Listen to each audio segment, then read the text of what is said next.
Pour ainsi dire, ce train est un jouet. En tout cas, un train de plaisir. Il ne fonctionne qu'au jour du repos hebdomadaire. Dans les pays d'islam, c'est le vendredi. Nous sommes en Syrie.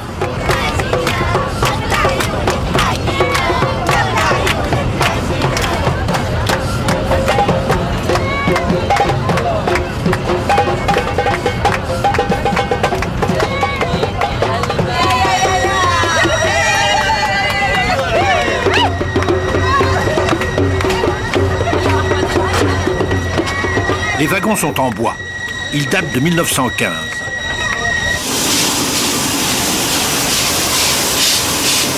La locomotive, elle, circule depuis 1906. Maximum 45 km à l'heure. C'est une Hartmann, probablement unique au monde à être encore en service. D'ailleurs, l'année dernière, un amateur allemand offrit de l'échanger contre 2 diesels neuves. Refus catégorique de la compagnie syrienne.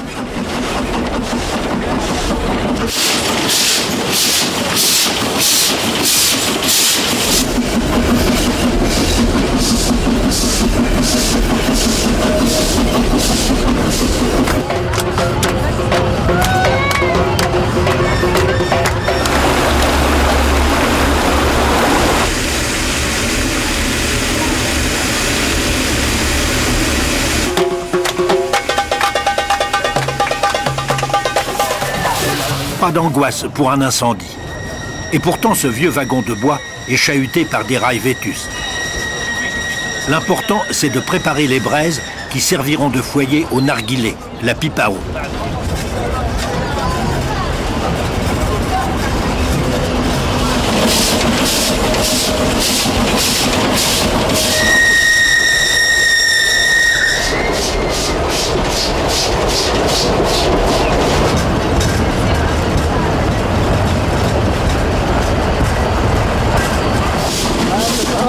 Faites attention, monsieur.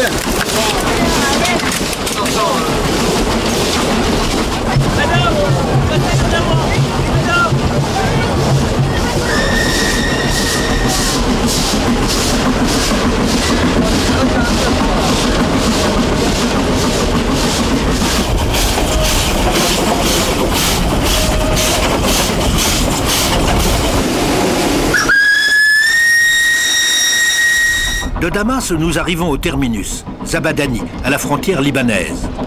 Avant, le train reliait Damas à Beyrouth. Mais la guerre, les troubles politiques ont interrompu la ligne.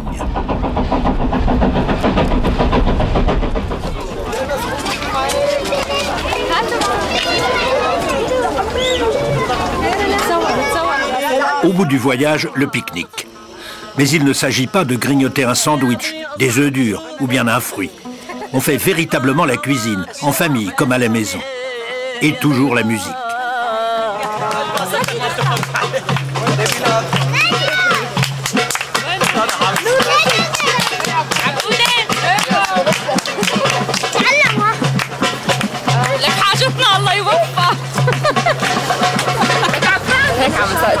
On prépare le taboulé, cette salade de persil et de semoule de blé.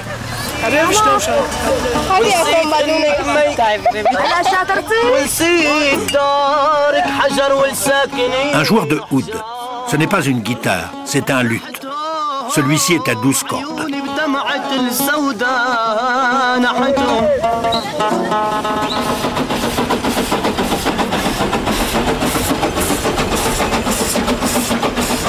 En fin d'après-midi, le train nous ramène à Damas.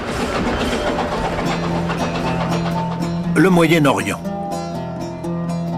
Notre voyage commence en Syrie. Ensuite, nous irons en Jordanie. La Syrie, 185 000 km², 16 millions d'habitants, capitale Damas. C'est une république. La Jordanie, 97 700 km², 5 millions d'habitants, capitale Amman. C'est un royaume. Et des sites prestigieux. En Syrie, le krach des chevaliers et l'aventure des croisades. La mosquée des Omeyyades à Damas, un des sommets de l'art islamique. Palmyre, une oasis qui fut un grand centre caravanier. En Jordanie, la mer Morte et ses lieux bibliques. Pétra la mystérieuse au creux des rochers. Le désert du Wadi Rum, l'épopée de Laurence d'Arabie. Et la vie quotidienne colorée. Les trains ne manqueront pas, qui nous transporteront à travers ces pays. Damas, nous y sommes. 2,5 millions d'habitants. Une des plus vieilles villes du monde. En effet, des textes du 3e millénaire avant notre ère y font référence. Au Xe siècle avant Jésus-Christ, c'est déjà la capitale d'un royaume agressif. Assyriens, Babyloniens, Perses, Romains, Byzantins, Arabes enfin, l'occupèrent. Ils ont tous pillé et construit, et détruit et reconstruit. Les quartiers modernes, de larges avenues nées du mandat français de 1920 à 1946. Dès l'arrivée, ce qui surprend dans ce pays à forte majorité musulmane, c'est la liberté de la rue. L'habillement des femmes en est la preuve. Jeans, foulard islamique, jupe longue ou courte, tout est permis. C'est que l'on ne subit pas ici de contraintes religieuses. L'État est laïque. L'habillement, la conduite de chacun dépend du milieu familial, de l'origine sociale et de la pratique religieuse. Mais pas d'anathème.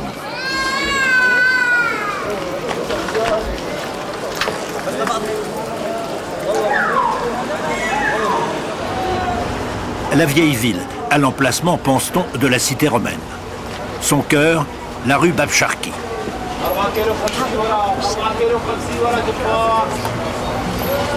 Tous les écoliers portent un uniforme. Ils ont même des grades et des galons, attribués selon leur note en classe.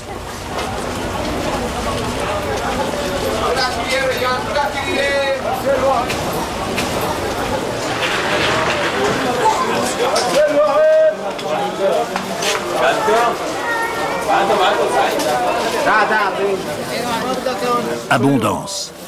Damas échappe de justesse à l'aridité. Le désert n'est pas loin, mais la montagne est proche, avec sa fraîcheur, comme nous l'avons connu au cours de notre voyage à Zabadani. Une rivière, la Barada, crée une zone maraîchère, des vergers, des vignes, des plantations de céréales.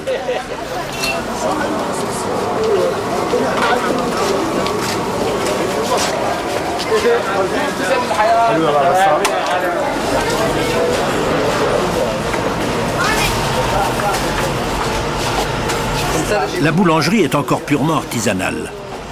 Le pain se présente sous forme de galette car la pâte est sans levain. À table, on s'en sert souvent de cuillère. On découpe à la main la galette sous forme de petits triangles pour manger viandes et légumes.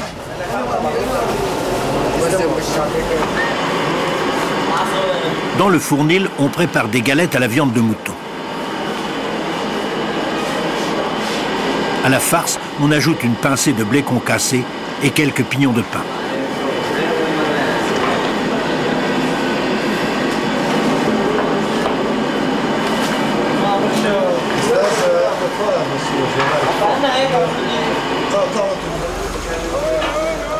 Enserrée par des rebelles, la mosquée des Omeyyades.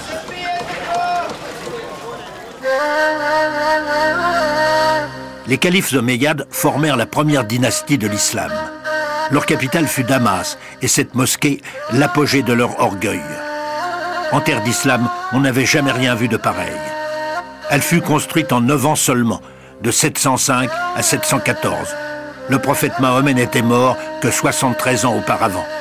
C'était l'époque de l'enthousiasme conquérant. Ce kiosque renfermait le trésor de la mosquée. Aujourd'hui, le véritable trésor, ce sont ces mosaïques, une œuvre unique au monde. Ce sont des milliers et des milliers de cubes de verre coloriés. Le paradis des musulmans est traditionnellement une oasis où coule le lait, le miel, le nectar qui nourrissent les bienheureux. Des arbres robustes, des plantes imaginaires les protègent de leur ombre. La douceur de vivre y est éternelle. Une ville au milieu du jardin d'Éden, une Damas idéale, dit-on. Ce pourrait être aussi la Jérusalem céleste, inspirée des chrétiens. Mais il n'y a âme qui vive, respectant le Coran, qui interdit toute représentation humaine. On peut donc imaginer s'y promener dans le dédale exquis des parcs, des rues, des palais.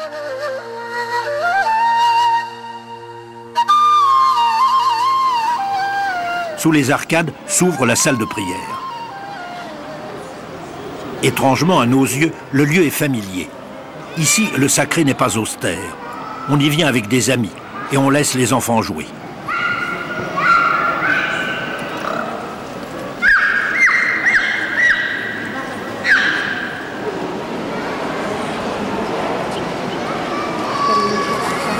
Déjeuner n'y est pas sacrilège.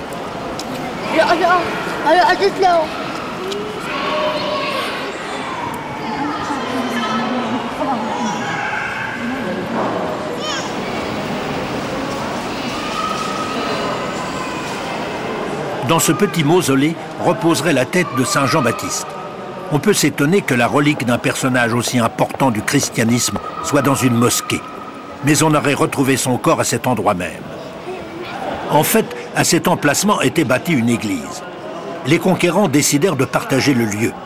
Mais le son des cloches gêna les musulmans dans leurs prières et les appels du muezzin, les chrétiens, dans les leurs. Alors eut lieu une séparation. Une église fut bâtie un peu plus loin et la mosquée des Omeyyades vit le jour. C'est dans le même esprit que fut construit le minaret de Jésus. Pourquoi ce nom? C'est, paraît-il, par cet édifice que le Fils de Dieu ressuscité descendra sur terre pour écraser l'Antéchrist.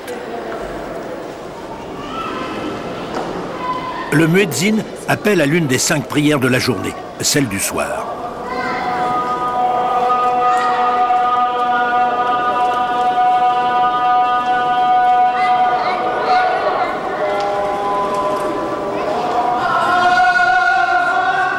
On s'aligne face au mur de la Qibla, qui indique la direction de la Mecque.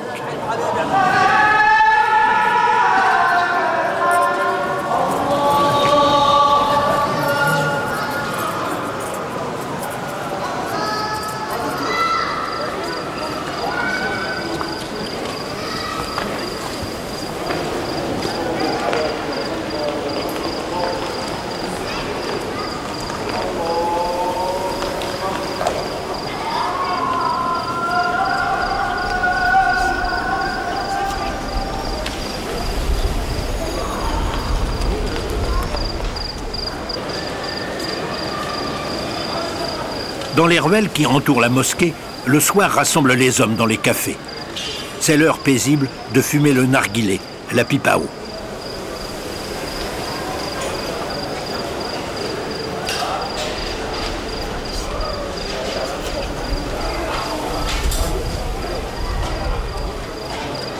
L'eau sert de filtre et rafraîchit la fumée aspirée, éliminant l'âcreté, la rendant plus agréable. La tête de la pipe est couverte de braise qui consume le tabac. 3 goûts distincts, l'un naturel, les autres au miel ou à la pomme. Fumer le narguilé est très différent que de fumer la cigarette, qui est plutôt un signe de nervosité. Le narguilé, lui, invite à la tranquillité, à la rêverie. C'est la vraie sérénité.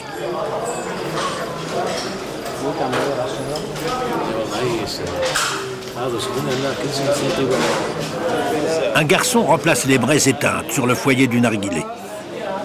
Ce café, le Nofara, à 2 pas des Omeyyades, est presque une légende car depuis plus de 250 ans, chaque soir, se produit un conteur dans la grande tradition de ceux qui émerveillèrent les Arabes de leur légende.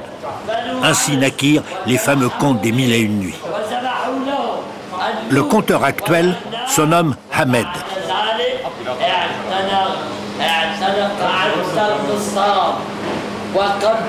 Dans la journée, il est épicier. À son heure, même la télévision s'éteint. Hamed parle d'épopée.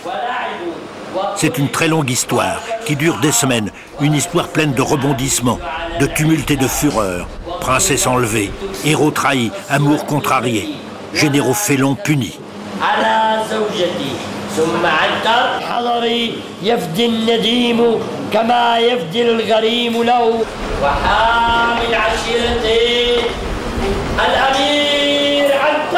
Il mime le duel, le combat, la bataille.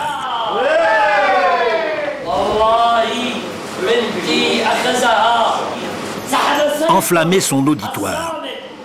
Aujourd'hui, c'est amusant. Les consommateurs participent avec humour. Mais on imagine quel devait être le pouvoir émotionnel, la puissance des conteurs pour entraîner à la guerre sainte aux époques de conquête.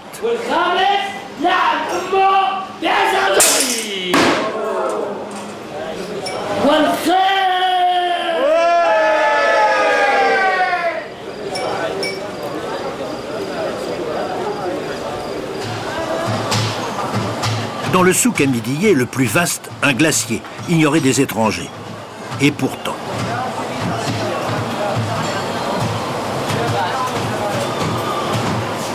les glaces de la maison Bagdash font fureur chez les Damascènes.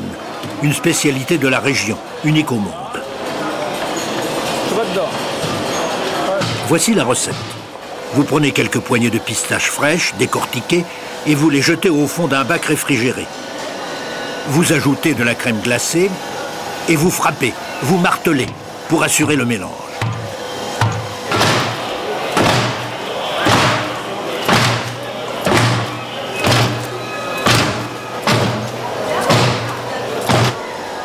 Il en sort des rouleaux incrustés de pistaches.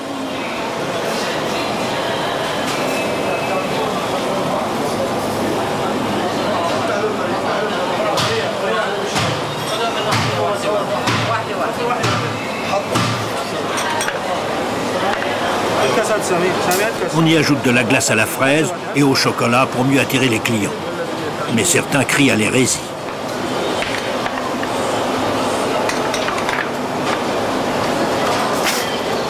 Quelle est la raison profonde d'un tel succès?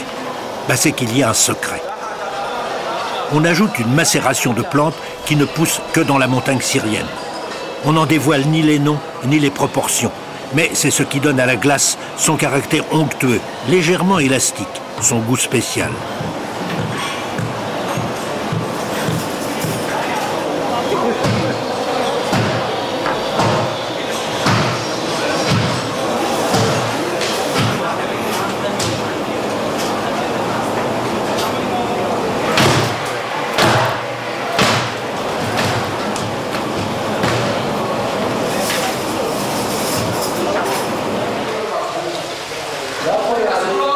Non loin de là, un hammam, un bain de vapeur.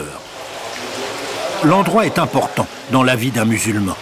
Le hammam pour l'hygiène est, avec la mosquée pour la prière et le souk pour le commerce, constitutif de la cité islamique. On ne conçoit pas d'agglomération vivante sans lui.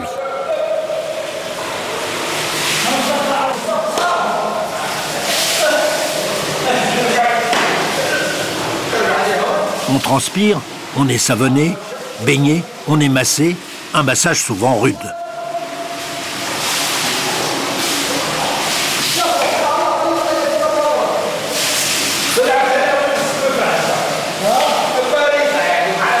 C'est ici, c'est à Damas, que furent créés les premiers hammams dès la conquête, au 7e siècle. Les termes romains en ont été le modèle. Mais si, chez les Romains, on était nu, chez les Arabes, on conserve par décence une pièce d'étoffe autour des reins. Puis on est bichonné, couvert de serviettes.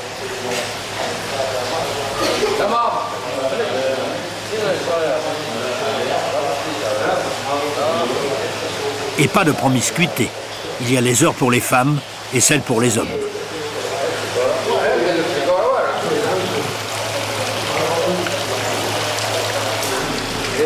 De fait, le hammam est étroitement lié à la mosquée.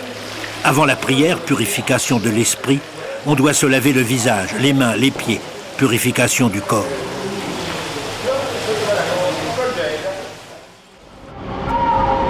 Nous partons, nous quittons Damas. Les chemins de fer syriens ont une histoire compliquée. Ils furent financés par les Turcs, les Français, les Anglais, les Italiens. La première ligne fut créée en 1903. Depuis l'indépendance en 1946, ils ont été nationalisés. Ils emploient 10 800 personnes et comptent 2400 km de voies ferrées, en majorité à écartement classique, 1,43 m. Le contrôle commence sur le quai. On ne peut monter dans le train sans présenter son billet.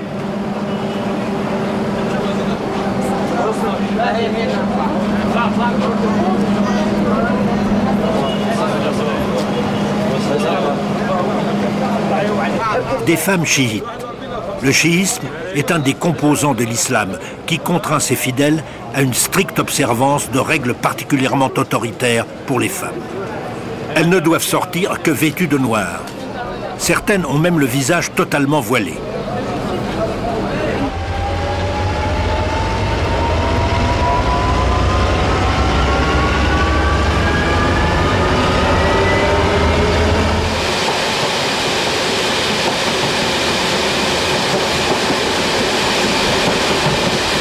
Nous nous arrêterons à Homs. Non loin de cette ville, nous vous ferons visiter un château fort exceptionnel, construit par les croisés, le Krak des Chevaliers.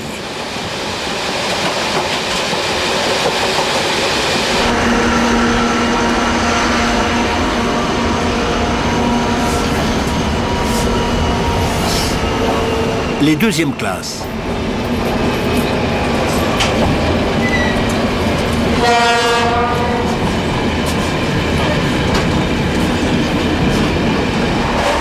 Fauteuil Pullman, nous sommes en première. Et recontrôle des billets.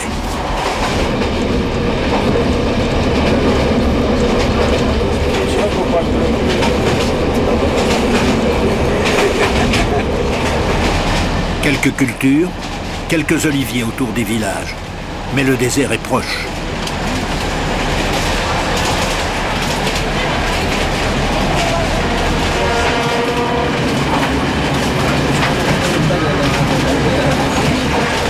Le désert. À part une bande fertile à l'ouest et le long du fleuve Euphrate, sa présence est persistante, inquiétante. Il faut s'en défendre.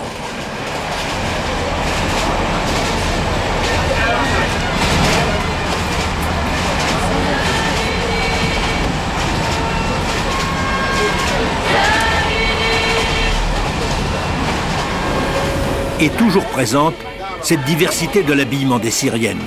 Détendue, occidentalisée, moderne ou bien traditionnelle.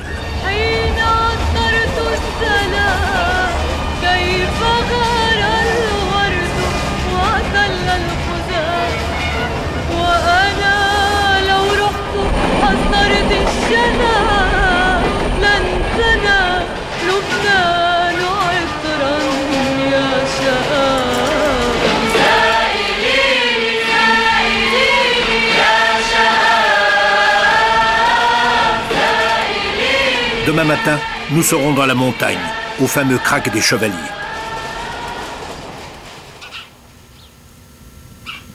Solidement installé depuis 800 ans, le voici.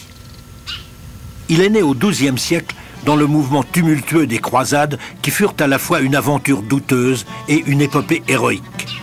Où en est-on à l'époque, lorsque fut construit ce château fort ?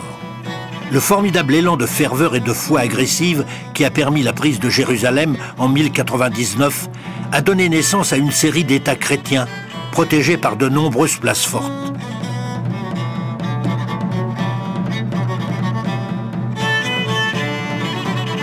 Il faut encore combattre, conquérir l'arrière-pays et d'autres villes, pacifier les territoires. Il faut aussi se défendre des contre-attaques musulmanes.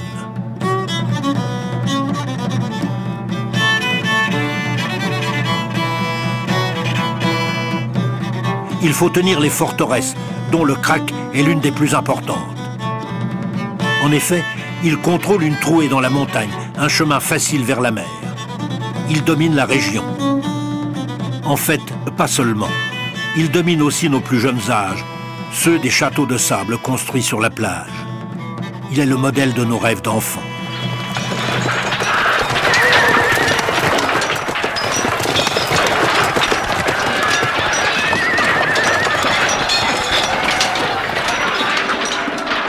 On est pris à la gorge par la grandeur du Krak, par ses dimensions. Il est l'œuvre des Hospitaliers, un ordre de moines chevaliers moins connu que les Templiers, mais tout aussi puissant. Le Krak est une machine de guerre. Aucune princesse passionnée n'y attendit jamais son amant. Et d'ici partaient des commandos de moines soldats qui accompagnaient les pèlerins vers Jérusalem, attaquaient les troupes musulmanes. Prier, protéger, combattre, mourir. C'est la vie des chevaliers de l'hôpital.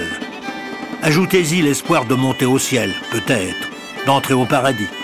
C'est la grande espérance. Il fut construit en 2 temps. D'abord, le cœur de l'ouvrage, puis une seconde enceinte et les gigantesques aménagements intérieurs. Au début du XIIIe siècle, les défenses se renforcent. On remodèle les remparts, on ajoute des talus, des tours, des défenses avancées. Un aqueduc apporte l'eau jusqu'à un immense fossé entre les 2 enceintes. Ce fossé sert d'obstacle supplémentaire et aussi d'abreuvoir.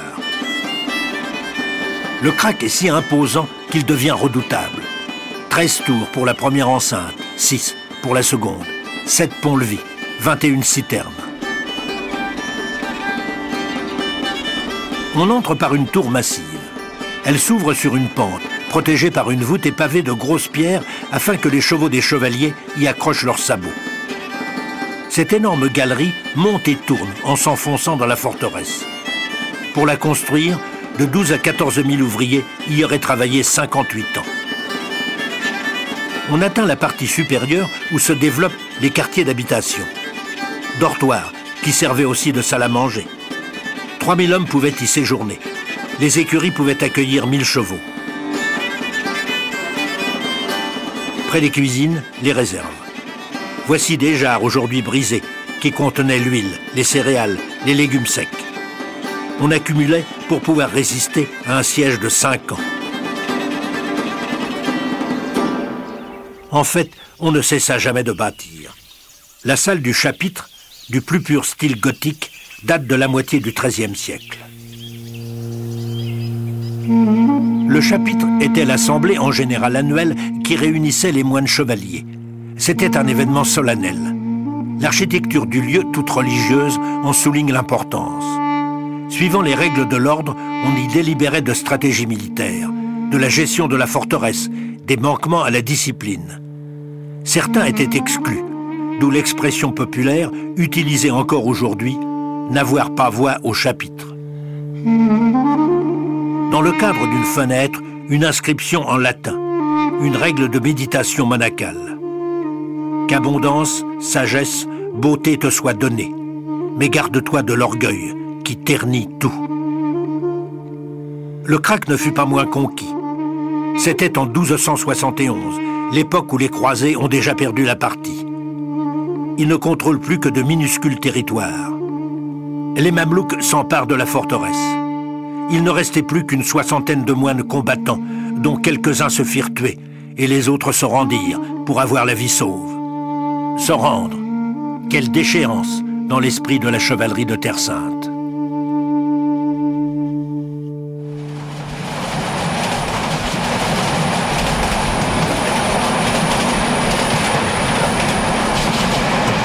En route vers le nord, vers la grande ville d'Alep.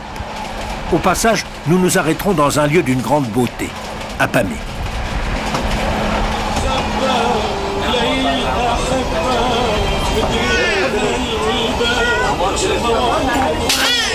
Ce n'est pas à proprement parler un wagon-restaurant. On y sert du café, du thé, des sandwichs, des omelettes, mais pas de plats cuisinés.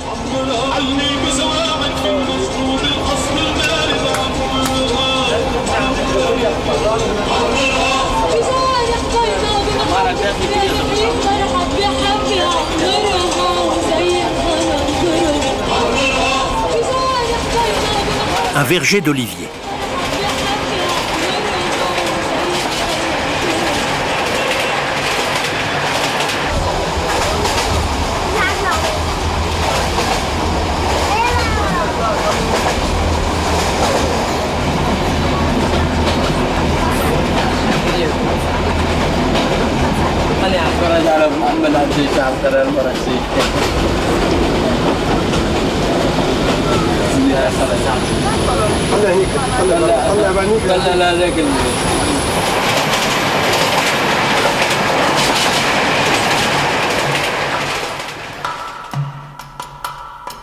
Apamée surgit comme le décor d'une tragédie antique. Solitude de pierre, mais fierté aussi d'avoir résisté aux destructions des hommes, anéantis seulement par des tremblements de terre. Cette immense colonnade, la plus longue du monde romain, couvre 1,8 km. 1200 colonnes, dont 400 ont été redressées. Fondée au 1er siècle de notre ère, Apamée vit passer le triomphe de plusieurs empereurs romains. Cléopâtre, l'égyptienne, y séjourna, et Hannibal, le carthaginois. Elle fut pillée par les Perses, conquise par les Byzantins, les Croisés, les Arabes. Au plus haut de sa puissance, elle comptait 500 000 habitants.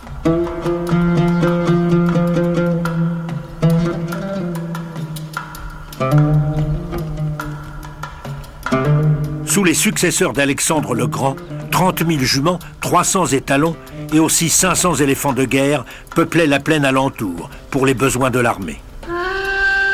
Une violente secousse sismique détruisit en 1170 ce qui restait de vie. Depuis, Apamée n'exista qu'à titre de fantôme grandiose. Personne jamais n'osa y habiter.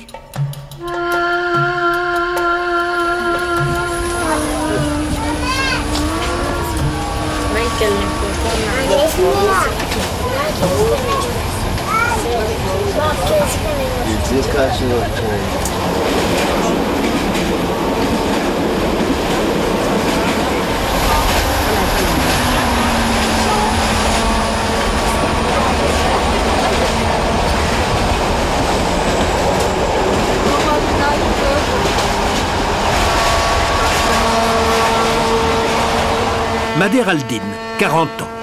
Il est entré comme étudiant à l'Institut des chemins de fer à l'âge de 17 ans.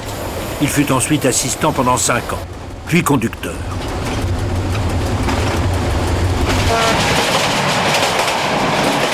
La pistache est la grande spécialité agricole de la Syrie.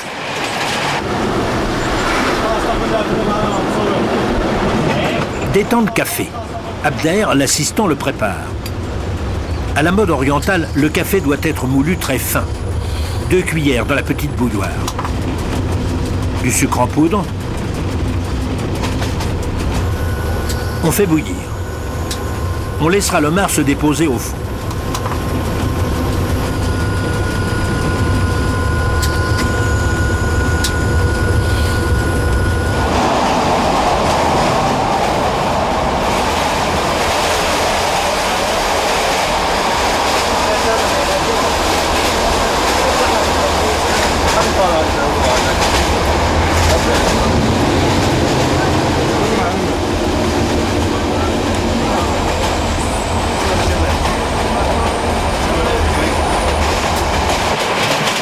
Plus nous nous approchons d'Alep, plus la terre est fertile et cultivée.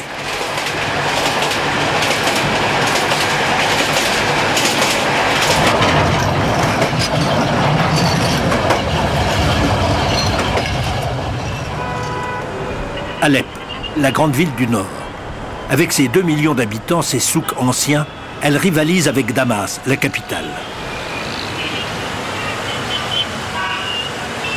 Quand de loin on voit ce monticule qui domine la plaine, on comprend tout de suite qu'une forteresse va y être bâtie et qu'une ville s'étendra sous sa protection.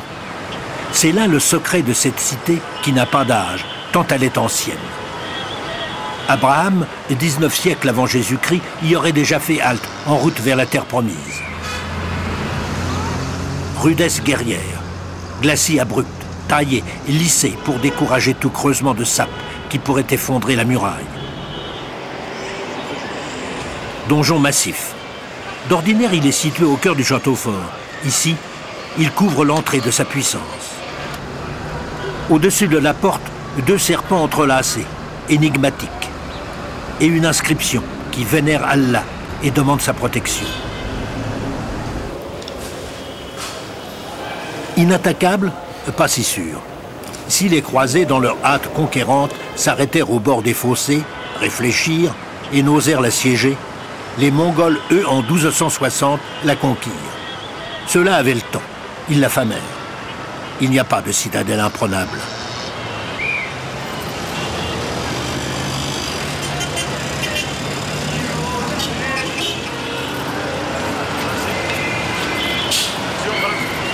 La ville moderne s'arrête à l'entrée du souk.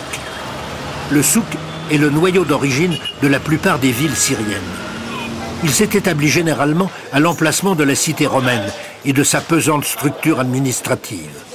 À l'inverse, le souk, lui, est divers, fluide, coloré, imaginatif. Il fut construit au XIIe siècle. Un grand nombre de clients sont des Bédouins. Ils viennent de la campagne ou du désert. On y trouve tout ce dont on a besoin.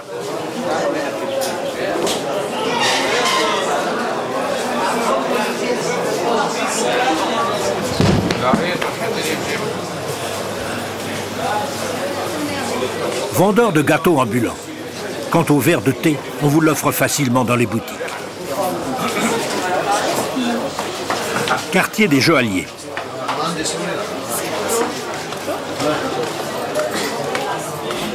Les Bédouins aiment l'or. C'est leur caisse d'épargne, leur assurance contre les hasards de la maladie, la protection de leur vieillesse. Pas de lingots. Ils thésaurisent en bijoux. Et ce sont les femmes qui gardent le trésor familial.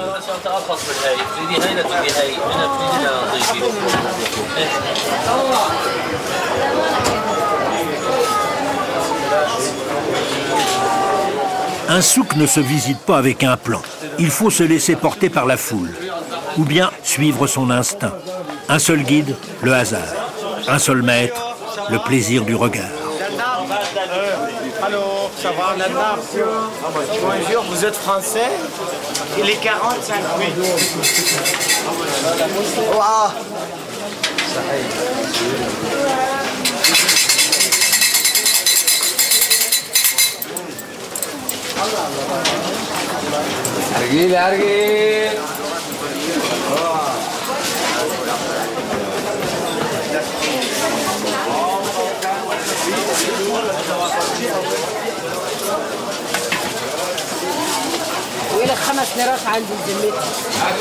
Épices de toutes sortes.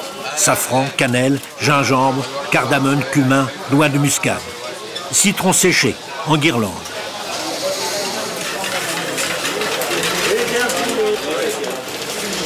Les échoppes sont si exiguës qu'il n'y a pas de porte et qu'il faut être acrobate.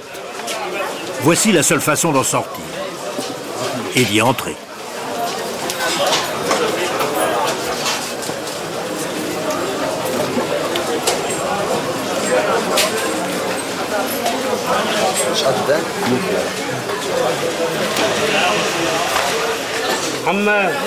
Vendeur de courgettes, il les a lui-même cultivées.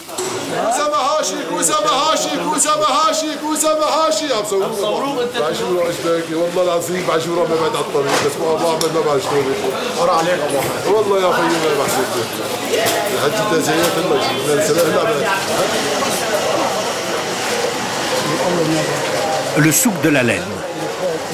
On y vend, bien sûr, mais aussi on y produit. Lorsqu'il n'y avait pas d'industrie, seul l'artisanat comptait. Il était concentré dans le souk. Aujourd'hui, à Alep, ça continue.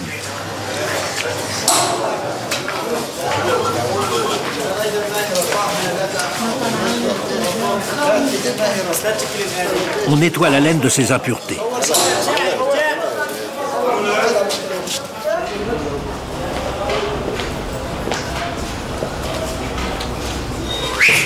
On fouette les peaux pour en extraire la poussière. Et tout à côté, l'atelier de tissage. Ici, on fabrique des couvertures et des tentures.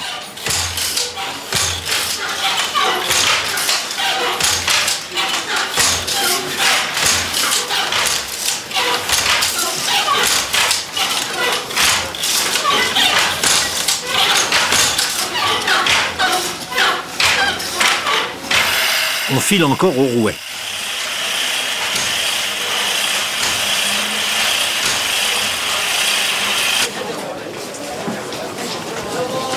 Nous retrouvons le flux du souk commerçant. Au milieu des échoppes s'ouvre une salle de prière.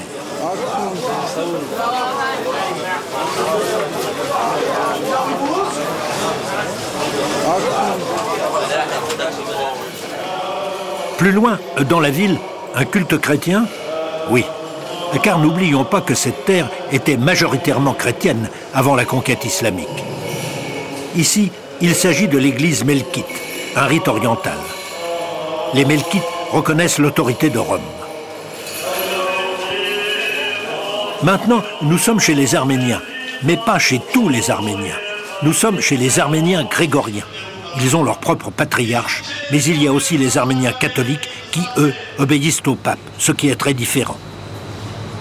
Le prêche se fait en langue arménienne.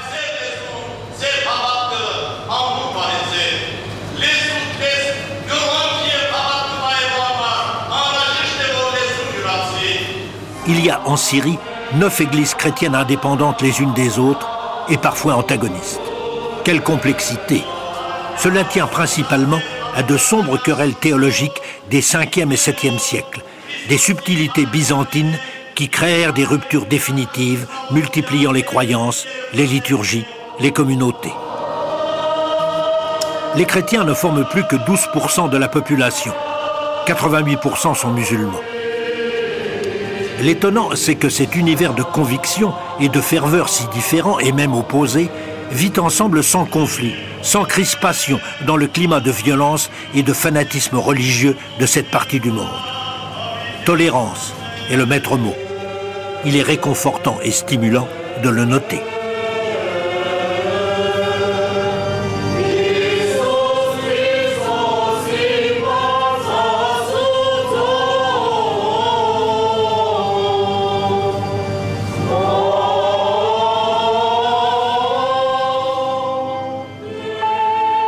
Racine du christianisme. Nous sommes au nord-ouest d'Alep. Collines pierreuses et dénudées, îlots de maisons en ruine. C'est ce qu'on appelle les villes mortes, des villes chrétiennes. Elles ne datent pas d'hier. Au IVe siècle, tout ici était bouillonnant de vie. Au IXe, c'était déjà le désert. Le signe de la croix. À gauche, l'alpha. À droite, l'oméga, c'est-à-dire le commencement et la fin. Au milieu, la crosse du berger. Le sauveur conduit ses brebis. Une explosion démographique et des persécutions auraient contraint les chrétiens à s'installer ici. Acharnés à survivre, ils auraient développé une agriculture et un élevage prospères, vivant en communauté dans des villages comme celui-ci.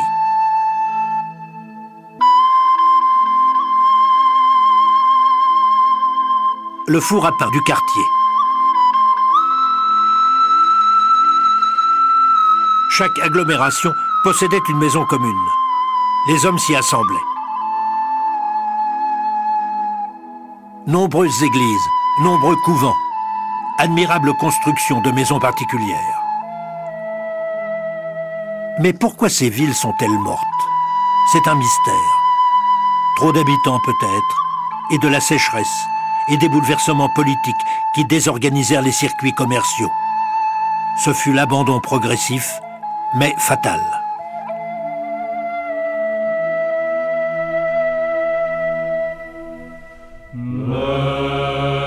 Près de là, une autre ville morte? Non. Mais cette basilique démantelée est tout aussi étrange. À la même époque, au 5e siècle, des foules de pèlerins se pressaient sur cette esplanade. On y célébrait la mémoire de Saint Siméon, le stylite. 3 entrées. Une pour les femmes, au centre pour les ecclésiastiques, l'autre pour les hommes. 3 entrées, symbole de la Sainte Trinité.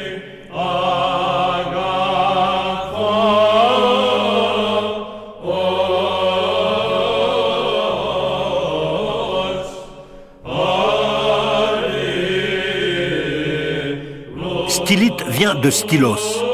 En grec, cela signifie colonne. Voici la raison même de l'édifice. Au centre de la basilique, ce rocher, vestige de la base d'une colonne. Primitivement, elle avait 18 mètres de haut, et Saint Siméon y resta perché sans descendre pendant 36 ans. Il y mourut. Le voici sur cette plaque votive. Au-dessus de lui, la coquille, signe de résurrection. L'échelle, pour que les paysans puissent le nourrir. Le serpent tentateur, le péché.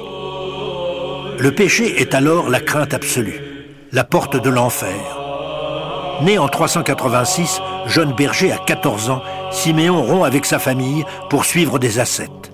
Rigueur extrême. Lorsque ses compagnons jeûnent 2 jours, il s'abstient de manger 1 semaine. Il meurtrit sa chair. Mais ce n'est pas assez. Il s'installe au sommet de la colonne pour s'isoler du monde et donner l'exemple du renoncement. On accourt. Il prêche. Il maudit le diable. Il conseille. Il meurt à 76 ans, célèbre. En moins de 10 ans, on construit cette magnifique basilique à sa gloire. La gloire. Mais n'est-ce pas ce genre de péché d'orgueil qu'il haïssait?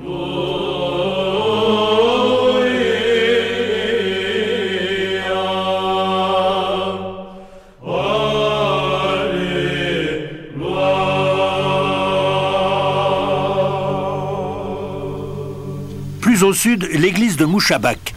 Mouchabak était une ville. Abandon? Pas tout à fait. Il ne s'agit plus d'histoire, mais de poésie, celle de la vie pastorale.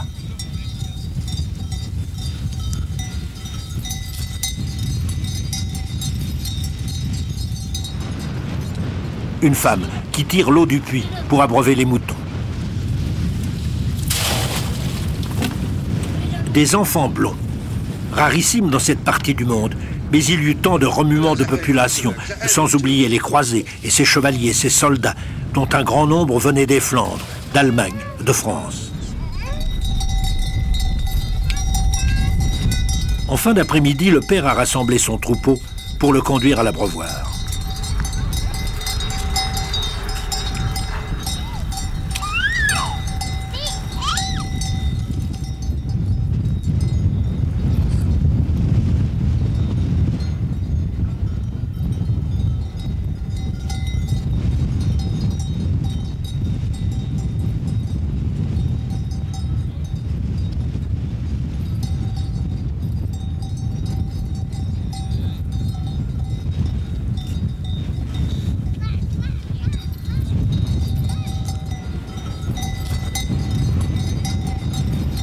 Et l'on ne peut s'empêcher d'imaginer et de rêver à d'autres temps. Ayons un regard lointain. Voilà comment tout a commencé dans cette partie du monde. L'agriculture peu développée sur ce sol aride. L'homme était un errant, conduisant ses bêtes selon le balancement des saisons. Sobre, plein de sagesse, pacifique, aimant et protégeant sa famille, craignant Dieu, un personnage grandement idéalisé. Le bon pasteur de la Bible. Cet âge d'or fait partie de notre culture.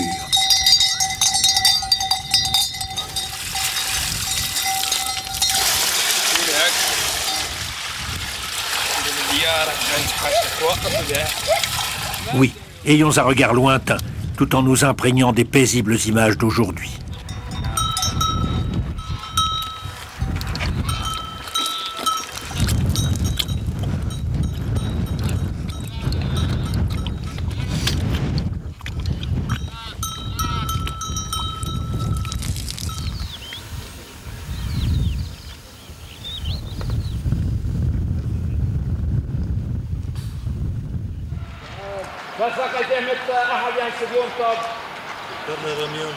Continuons à rêver de temps bibliques.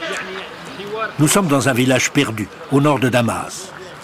Il se nomme Maaloula et c'est le lieu d'un miracle concret, étonnamment actuel. On y parle encore l'araméen, et l'araméen était la langue du Christ. Vous allez entendre des mots tels qu'il les a prononcés, des paroles fondatrices de la chrétienté. Joseph est chrétien.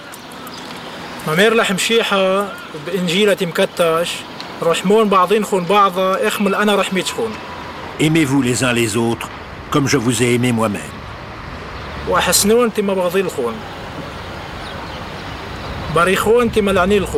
Bénissez ceux qui vous maudissent et soyez charitables envers ceux qui vous haïssent. Non, ce n'est pas de l'arabe, c'est bien de l'araméen que vous entendez là. Ahmoud est musulman, et pourtant il connaît le Nouveau Testament.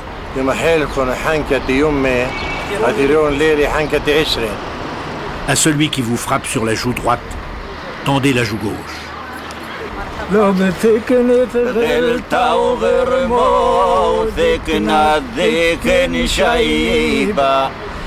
Chrétiens et musulmans répètent ensemble une chanson pour la fête communale de septembre.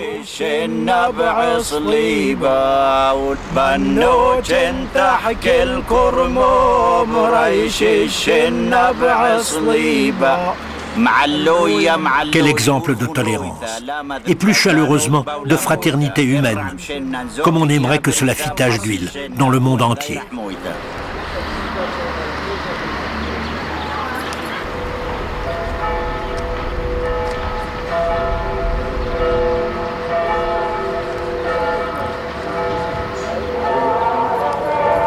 Puisque nous sommes dans un passé fabuleux, nous ne pouvons omettre de vous montrer une tablette à la signification émouvante. C'est le premier alphabet du monde. 32 lettres en cananéen, une langue sémitique disparue.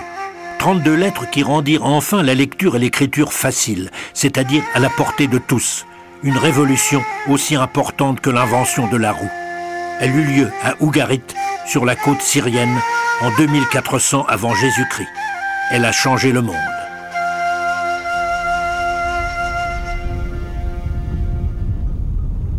Nous allons maintenant nous tourner vers l'ouest, vers ce pays lointain et vide, le désert. C'est au moment où il semble ne jamais finir qu'apparaît Palmyre, la quintessence du mot oasis. Soudain surgissent palmiers, oliviers, grenadiers, et les ruines d'une vaste cité. Qui dit désert pense immédiatement caravane et parfum d'aventure, et à une classe de riches marchands. Au IIe siècle avant notre ère, à son apogée, Palmyre réunit tout cela. Pourquoi ?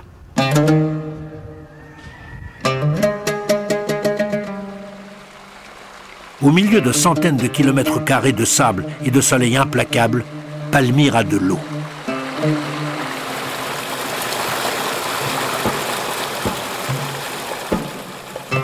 Palmyre était donc incontournable pour le trafic commercial de l'Occident vers l'Orient et de l'Orient vers l'Occident. Il s'y ajoutait un important mouvement maritime. Des bateaux venant de Chine et des Indes remontaient l'Euphrate jusqu'au port de Doura et mêlaient leur chargement aux différents trafics caravaniers. Palmyre était une plaque tournante. C'était aussi un marché considérable.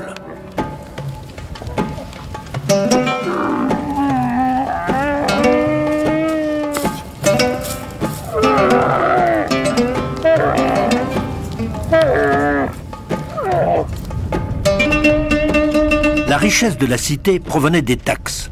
On en a retrouvé le barème. Pour le chargement de parfum d'un chameau, 160 à 180 kg, 15 dirhams. De la soie, 18 dirhams. De sel, seulement 10 dirhams. De plus, chaque chameau était taxé de 800 dirhams à l'entrée et de 800 à la sortie. Et comme chaque caravane comprenait au moins 1000 chameaux et qu'il y avait en moyenne 2 caravanes par mois, on comprend pourquoi Palmyre, gorgée d'or, avait de si beaux monuments.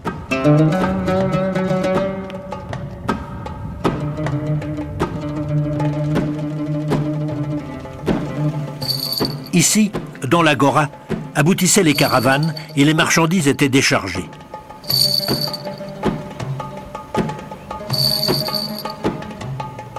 Les chameaux pouvaient y boire à satiété, après les longues semaines de marche dans le désert.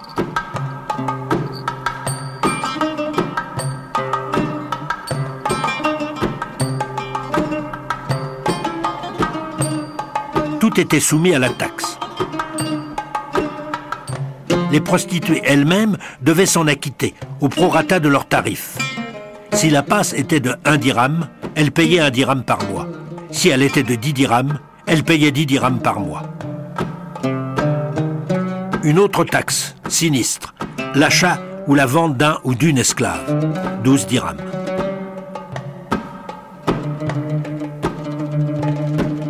Les marchandises étaient vendues sur place, ou bien repartaient en caravane, tissus, céréales, cuir de l'Occident vers l'Orient, soit parfums, épices, de l'Orient vers l'Occident.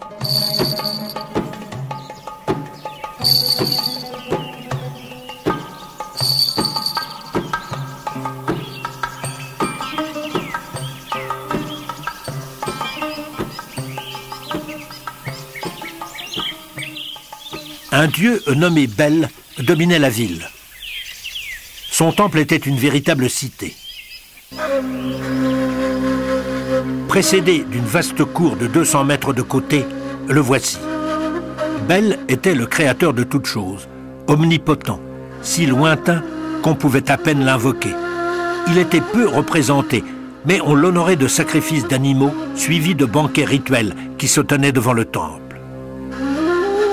Le saint des saints où résidait la statue de Bel était réservé aux prêtres, tous issus de la classe commerçante, une élite qui gouvernait Palmyre.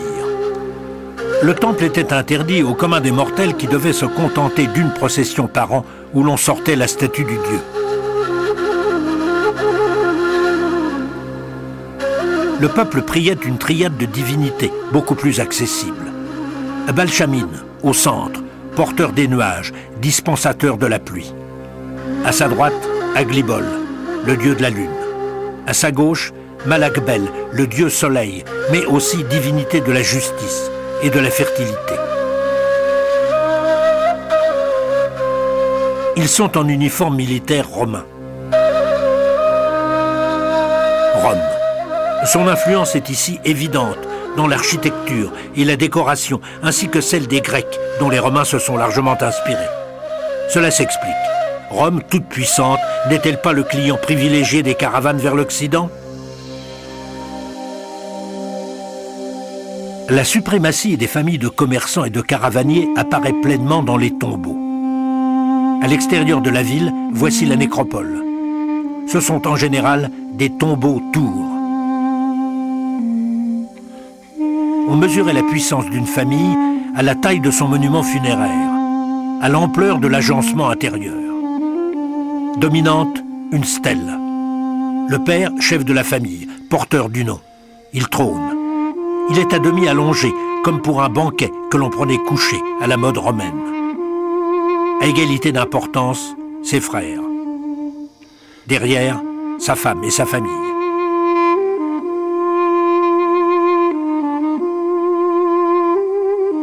Le vêtement, un drapé à la romaine, mais les broderies élégantes viennent de Perse. On joue à la fois de l'Occident et de l'Orient. Ne tire-t-on pas profit de l'un et de l'autre? La fortune en dépend. Le corps était glissé dans ces niches, fermées par des portes sculptées. Un cadavre sans cercueil, le plus souvent momifié. C'est une influence égyptienne. L'Égypte, d'ailleurs, avait même imprégné la religion. Par exemple, on croyait que l'âme montait au ciel après la mort. Une croyance caractéristique des pharaons. Fermant les niches, les statues portraient des défunts ou des défuntes. C'est pour nous l'occasion inespérée d'un regard sur la société palmyréenne.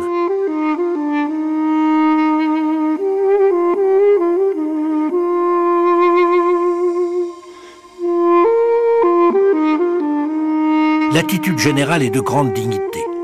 Chacun se considère comme l'égal de son voisin, reflet d'une élite commerçante qui tient sa puissance de sa cohésion et sa richesse étayée par la richesse du voisin.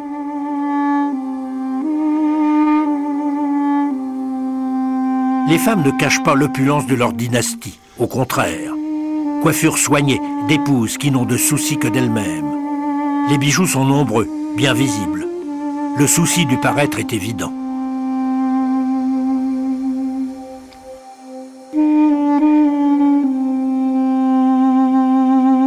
Un jeune héritier, vraisemblablement.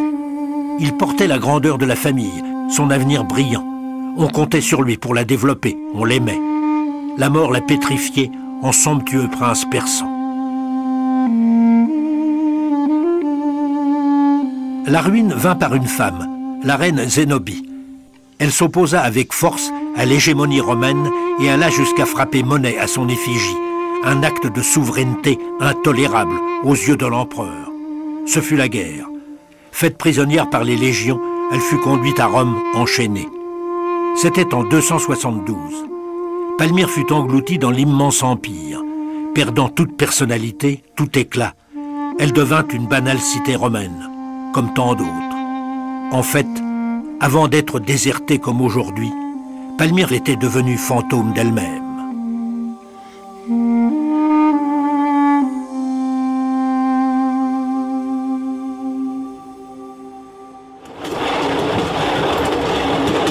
Le désert nous avait révélé Palmyre, le désert nous reprend.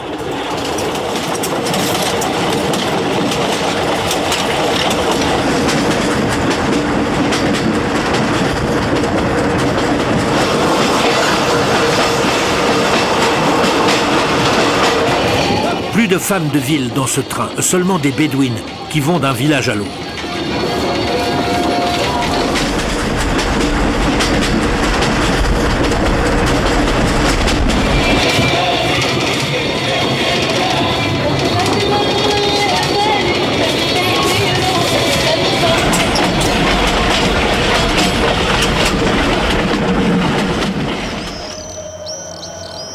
Un arrêt éclair à Bosra pour découvrir le théâtre romain le mieux conservé du monde.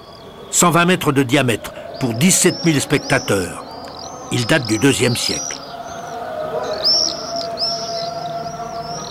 Le fond de la scène servait de décor, celui d'un palais. Les acteurs principaux entraient à droite, les rôles secondaires à gauche. Le décor était immuable, construit en pierre de taille et en marbre. Les fenêtres servaient à dramatiser le spectacle. Apparition d'animaux fantastiques, de divinités, de fantômes.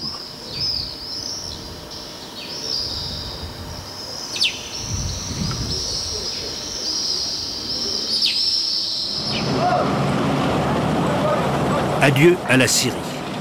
Nous allons entrer en Jordanie, un pays qui nous promet d'autres découvertes. Vous allez voir. Nous changeons de train et de compagnie ferroviaire. Les chemins de fer jordaniens du Hedjaz furent créés par les Turcs lorsqu'ils occupaient le pays. Les trains joignaient Istanbul à Médine, la seconde ville sainte de l'islam où est enterré le prophète Mahomet. Officiellement, c'était pour faciliter le pèlerinage, mais cela permettait surtout le rapide transport de troupes en cas de révolte arabe.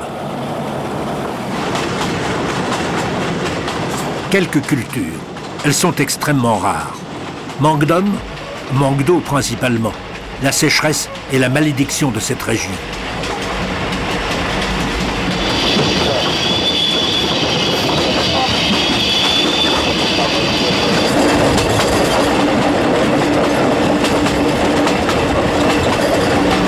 Le train est lent, 60 km à l'heure de moyenne, à peine. Le fourgon à bagages devient une salle de jeu. Passez le temps.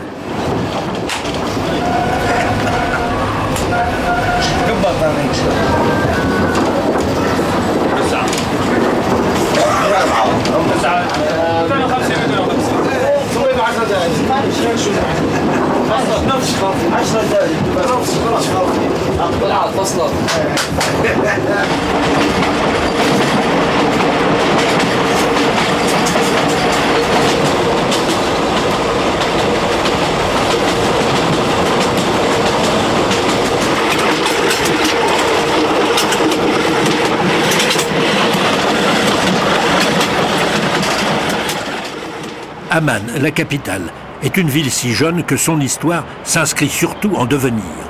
On construit partout, et vite. Avant 1920, il n'y avait qu'un village.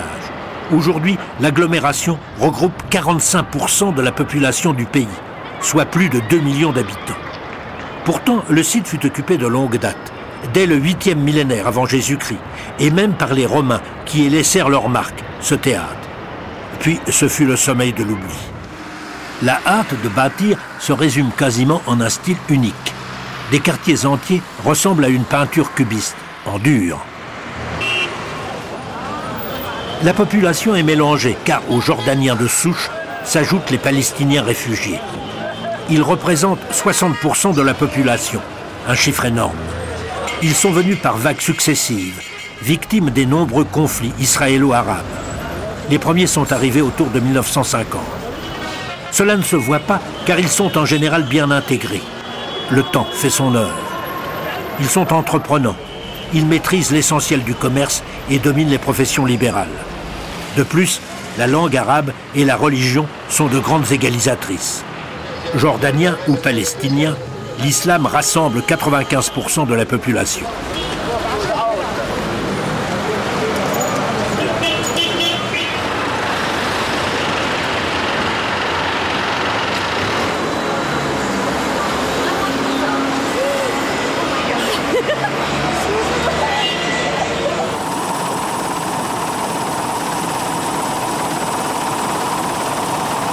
Nous voilà partis vers l'ouest, vers la mer Morte.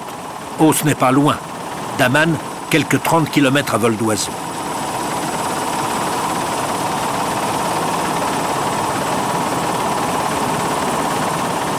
La mer Morte, la voilà. 80 km de long, 14 de large. En face, Israël. 392 mètres en dessous du niveau de la mer. Le sel frange la côte. C'est là sa curiosité principale. 327 grammes de sel par litre d'eau. c'est-à-dire 7 fois plus que la Méditerranée. L'évaporation est forte, le niveau baisse. Le sel se dépose en plaques. En effet, le Jourdain et les quelques torrents qui lui apportent de l'eau sont de plus en plus pompés en amont par l'irrigation.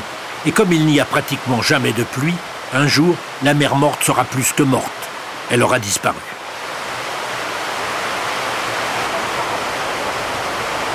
Grâce à la densité de sel, on flotte sans effort.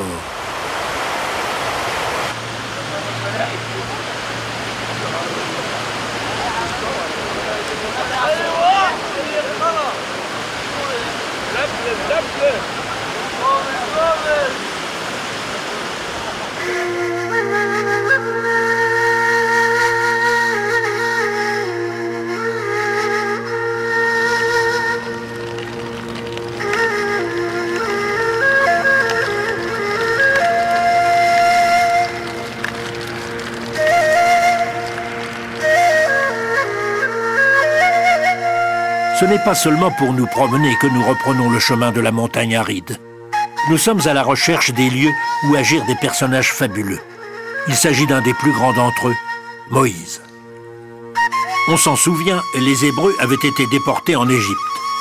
C'est du delta du Nil qu'ils prirent le chemin de la terre promise, traversée de la mer Rouge.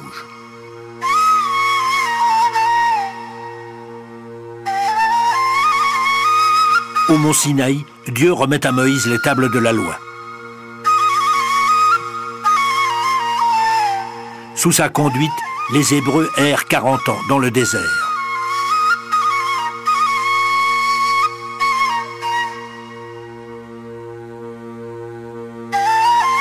Puis ils atteignent le mont Nebo. Nous y sommes. Mais Moïse n'entrera pas dans le pays de Canaan. Dieu lui dit « Je t'ai permis de le voir de tes propres yeux, mais tu n'iras pas plus loin. » Moïse meurt. La leçon est évidente pour tous les hommes. Quelle que soit la dureté du chemin, quel que soit l'effort accompli, la récompense n'est pas de ce monde. Elle est au ciel. À quelques kilomètres de là, un autre lieu important, le Jourdain. Un autre personnage fabuleux, Jésus de Nazareth. C'est donc sur les berges de cette petite rivière mangée par les roseaux qu'aurait eu lieu un événement capital pour le christianisme, le baptême de Jésus. Mais est-ce bien là? Pas exactement, car le texte sacré est net. Ces choses se passèrent à Béthanie, au-delà du Jourdain où Jean baptisait. Évangile de Saint Jean, chapitre 1, verset 28. Au-delà du Jourdain, et pas dans le Jourdain, mais à Béthanie. C'est non loin de là un simple repli de terrain où coule un ruisseau qui se jette dans le Jourdain. Quelques trous d'eau, peu profonds. Il y a près de 2000 ans, ce devait être une vraie rivière pour que Jean ait pu immerger Jésus tel qu'on accomplissait le baptême à l'époque, tel que la tradition nous l'a mille et mille fois montré.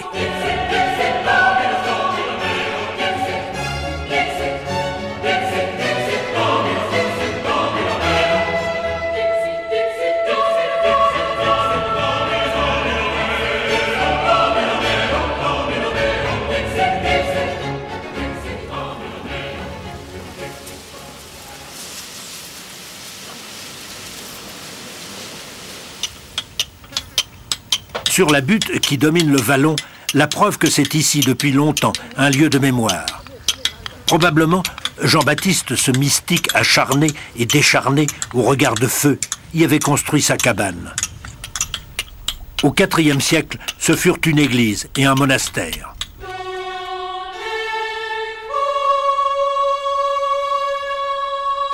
On y voit encore de petits bassins. Combien de milliers de catéchumènes voulurent être ici baptisés là où le fut leur maître. Ce lieu modeste où l'une des plus grandes figures de l'humanité fit ses premiers pas d'inspirer.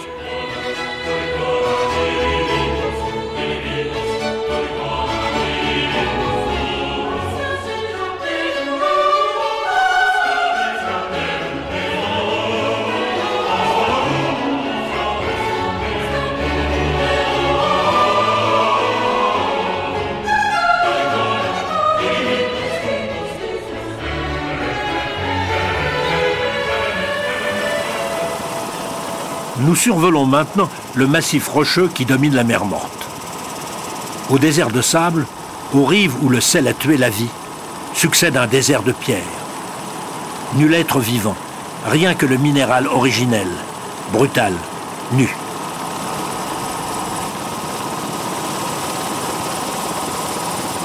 Soudain, dans une faille, apparaît comme l'ébauche d'un monument.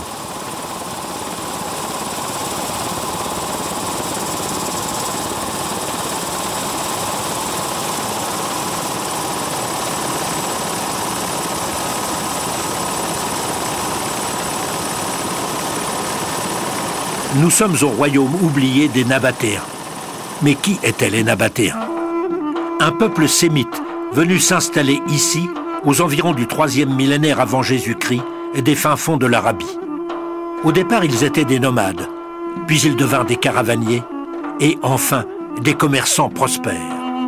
Donc la ville s'étendait ici, probablement, mais elle a disparu. Des maisons de torchis, pense-t-on, des tentes aussi. En tout cas, ce théâtre, taillé au flanc de la montagne, prouve qu'on vivait à cet endroit. On n'a pas retrouvé de ruines de palais, de châteaux forts, des décombres de quartiers d'habitation.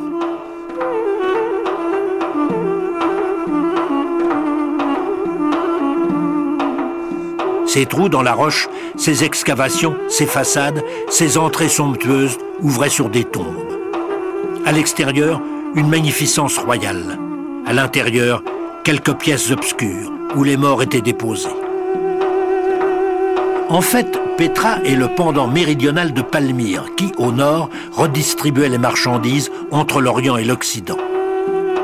Pétra est l'étape incontournable des caravanes venant de l'Arabie heureuse à 2000 km de là et transportant l'encens et la myrrhe, mais collectant aussi le bitume de la mer Morte, précieux pour le calfatage des bateaux et, en Égypte, pour l'embaumement. Qui contrôle un tel trafic devient immensément riche. Ce fut le cas des Nabatéens. L'entrée de la ville est un goulet de 1 km de long, quelques mètres de large, 80 à 100 mètres de profondeur. C'est un passage difficile, donc facile à défendre.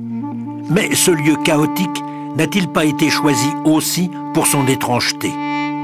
Tout endroit insolite semble avoir été conçu par les dieux pour devenir un espace sacré, un lieu qui défie l'inconnu. Et qu'y a-t-il de plus inconnu que la mort et son au-delà? Il n'est donc pas étonnant que Pétra ait été une immense nécropole. Le premier tombeau apparaît à demi masqué dans la faille. La façade marque la complexité du panthéon nabatéen.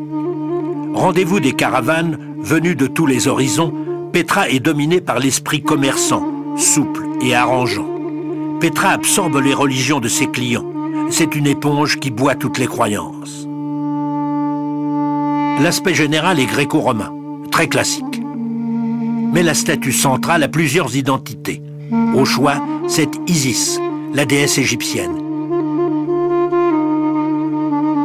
Mais aussi Aphrodite, la divinité grecque. Et tout autour, Castor et Pollux et des Amazones, grecs eux aussi. Et des aigles qui emportaient les âmes au ciel, une croyance de Mésopotamie.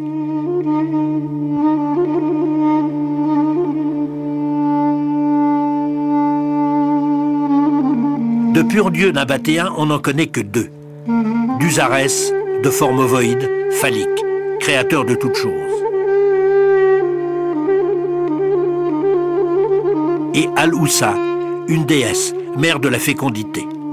On lui consentait des sacrifices d'animaux car le sang, symbole de la vie, permettait d'entrer en relation avec le ciel.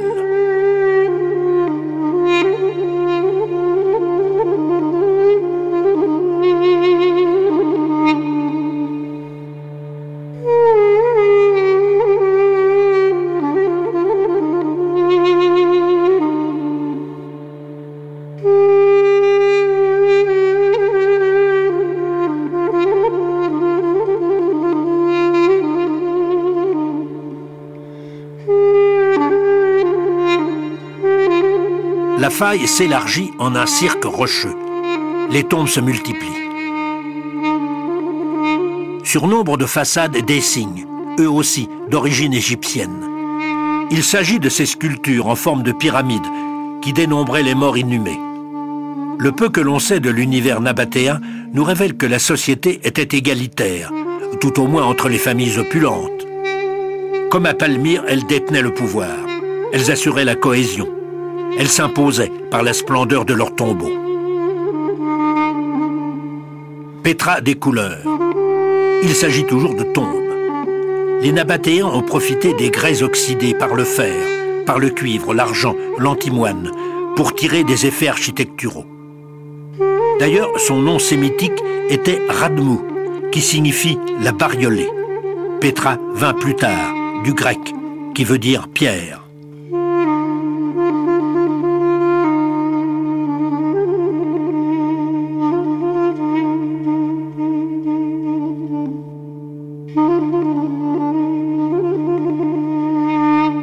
Mais un jour commença le déclin. En 106 après Jésus-Christ, les Romains, déjà largement infiltrés, font du domaine nabatéen une province d'empire. Au 8e siècle, un important tremblement de terre fait fuir les habitants restants. C'est l'oubli, jusqu'à la redécouverte au 19e siècle. Et chaque année, les pluies, mais surtout l'érosion provoquée par les vents chargés de sable du désert proche, effacent de plus en plus l'œuvre des Nabatéens, épaississant leur mystère.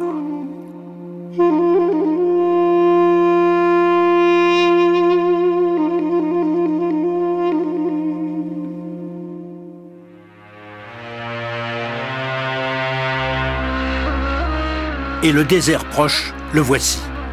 Il se nomme le Wadi Rum. Il est de ces espaces vierges qui font rêver. On est seul au monde. La vie n'est pas encore née sur la terre. Libre, tout est à recommencer. Ceux qui cherchent l'oubli du quotidien et l'utopie d'un renouveau peuvent s'immerger dans cette nudité minérale, dans ce silence.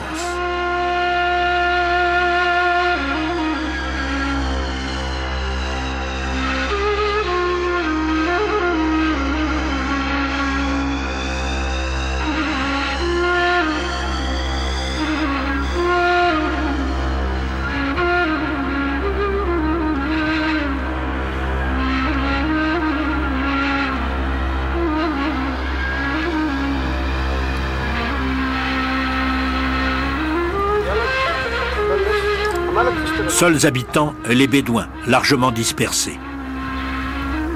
Des tentes de poils de chèvre qui laissent passer la brise, des moutons et des chèvres pour la subsistance, lait et viande. Seule richesse, le chameau.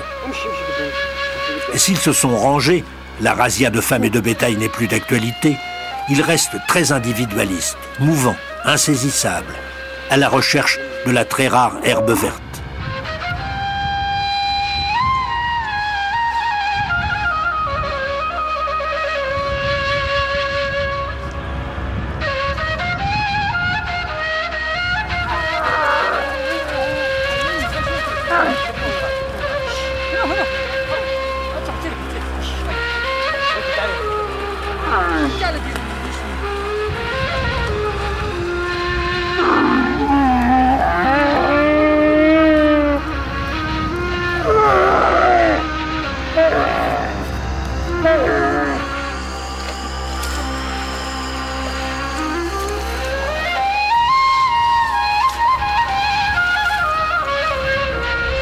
Ils forment une société étroite et fermée, mais l'hospitalité est une loi. Accueillir un visiteur sans lui offrir une tasse de thé serait impardonnable. C'est une cérémonie. Les femmes sont absentes. Elles vivent à côté des hommes, s'occupant des enfants, de la cuisine, des troupeaux. La tribu, le clan, exige une fidélité absolue. On s'y marie obligatoirement, de préférence dans sa famille. L'autorité du père est incontestée. Le sens de l'honneur prime tout, et, bien sûr, la religion islamique.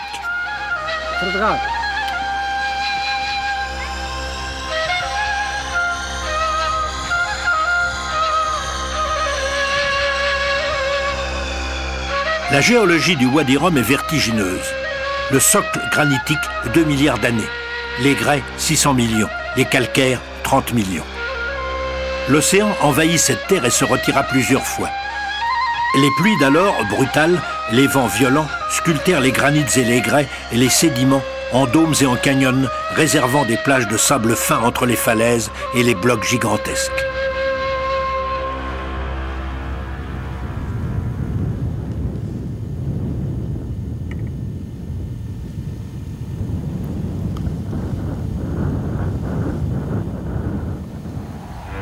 Dans ce décor pétrifié, une ruine, unique sur cet immense espace.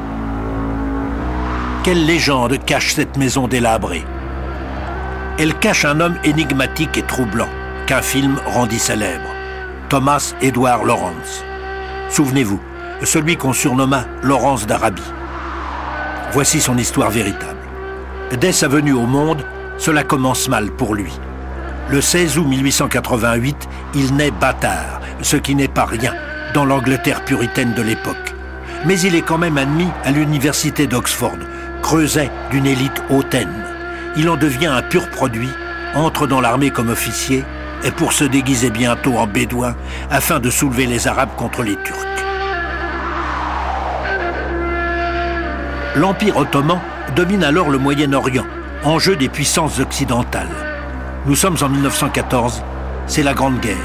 Les Turcs sont alliés des Allemands, en face d'eux, les Français et les Anglais. Lawrence se joint aux Arabes révoltés contre les Turcs. Il s'acharnera à couper la ligne de chemin de fer qui relie Istanbul à la ville sainte de Médine et à anéantir les garnisons ottomanes.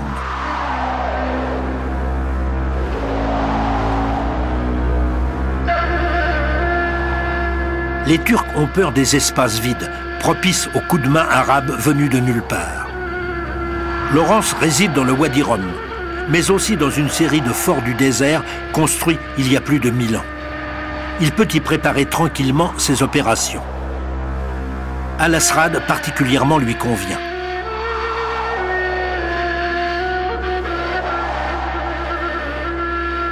C'est une petite forteresse qui peut loger 800 hommes, 300 chevaux et autant de chameaux.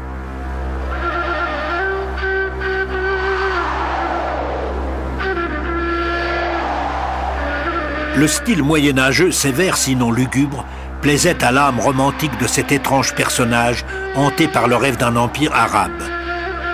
Il vivait dans cette pièce. Ses actions aideront grandement l'offensive de l'armée britannique qui entrera à Damas le 1er octobre 1918.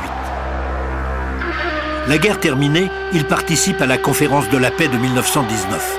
Il est lieutenant-colonel, conseiller de Winston Churchill. Son avenir est brillant. C'est alors que tout bascule.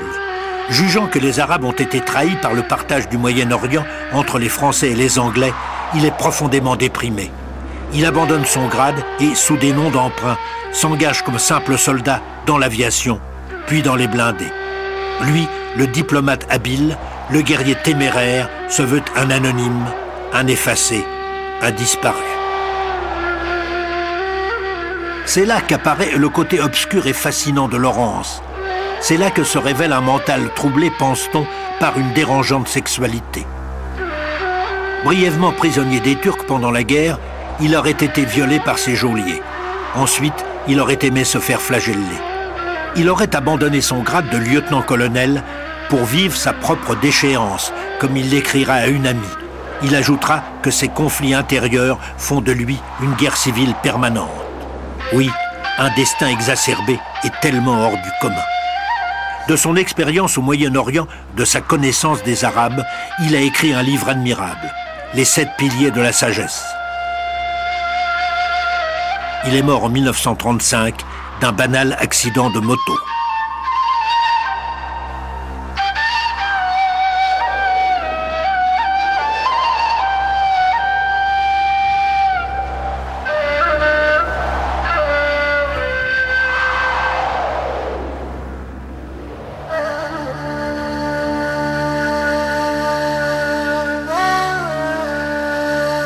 Les descendants des compagnons de Lawrence, les voici. Ils forment les Royal Bedouin Forces, la force royale bédouine. 2000 hommes environ. Leurs ancêtres ont combattu les Turcs et ils sont de purs bédouins, exclusivement. Pas un qui ne soit d'une autre origine. Ils plongent leurs racines dans un passé quasi mythique. Ils prétendent descendre à la fois des Nabatéens et du prophète Mahomet.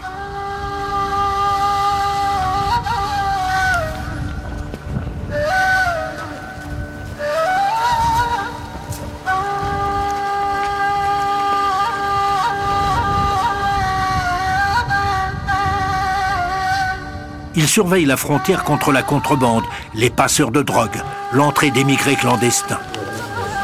On pourrait dire que des hélicoptères feraient meilleur travail, plus rapide, plus efficace. Bien sûr, mais ce serait sans compter avec toute une activité quasiment paternelle. Ils règlent les différends entre les tribus et les clans. Ils arrangent les conflits familiaux. L'uniforme et leur naissance leur donnent une autorité incontestée à laquelle aucun juge étranger à la région ne peut prétendre.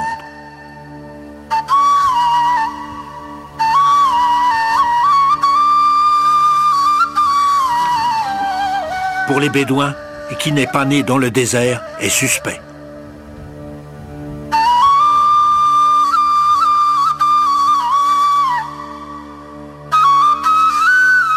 Chameau ou harnachement de fête. Cartouchère en bandoulière. Uniforme soigné.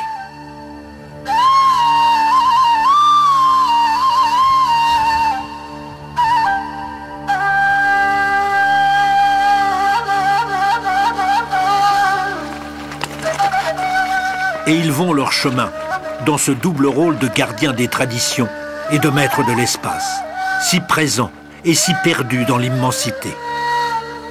Ainsi se termine notre voyage, avec un dernier regard sur ces seigneurs solitaires. Ne sont-ils pas les grands témoins de la poésie épique, de l'humeur vagabonde, du goût de l'aventure ?